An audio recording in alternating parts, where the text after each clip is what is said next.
Hi everyone, I want to take some time to talk about the importance of customer service, not only while we're working with the customers we have, from the time we meet them up into the closing, but well past that. And because what's important about that is we don't earn their business until we get a referral from them, right? We might have a client and we get that client and we feel like we've earned their business, right, when they close, but I don't feel like we get it until we've gotten referrals from them. So think about it, if you go to a restaurant, you go there and you don't have a good experience, so you don't go back. They didn't earn my business. If I had a good experience, I'd keep going back to them over and over again, and I'm going to recommend the restaurant to other people, and it's going to feed their business even more. Bad experience, probably not going back, probably not recommending it, right? So same thing here. If they're not getting an extraordinary experience, are they going to use you again? So I want to kind of give you an illustration. I know that's not the easiest thing to see, but the power of referral business and what it can do for your business. So I want to take you through an example. I have 20 closings written down right here, right? We have 20 closings in a year. For some of you, it might be 10, it might be 50. The number is not as important as the scenario. I truly believe that you should be averaging a referral every 2 years from someone. If we're doing an extraordinary job and we're getting them great results and we're doing the stuff that we need to post-closing, asking for referrals, working that business, referral and repeat business should not be that difficult, right? Not everyone's going to send that. Some are going to send more. But if we can average one every 2 years, right, what does that do? So you start thinking about that.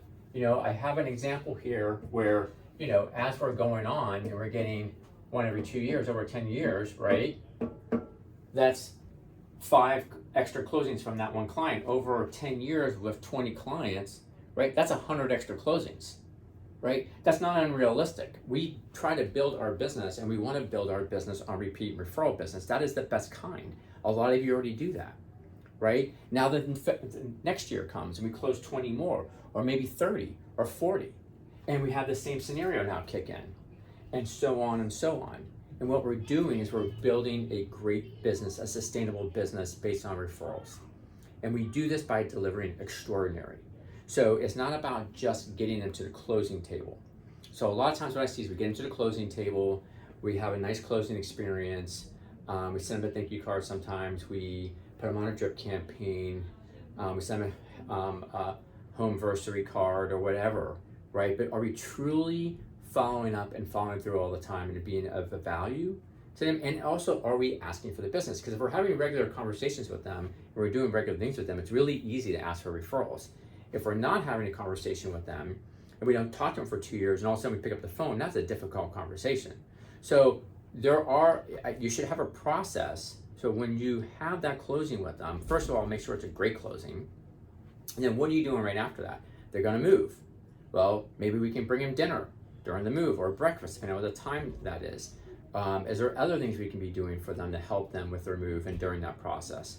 How often are we touching base to see how their new house, how they're doing in their new house? Are we calling after 30 days, then 60, then 90, then 180, and then 1 year? And then are we have a cadence of actually picking up the phone and checking in on them? Are we doing home anniversary gifts? Are we doing pop-bys? Some of you have been through the Buffini classes. Pop-bys 3-4 times a year. Stay in front of them, stay top of mind.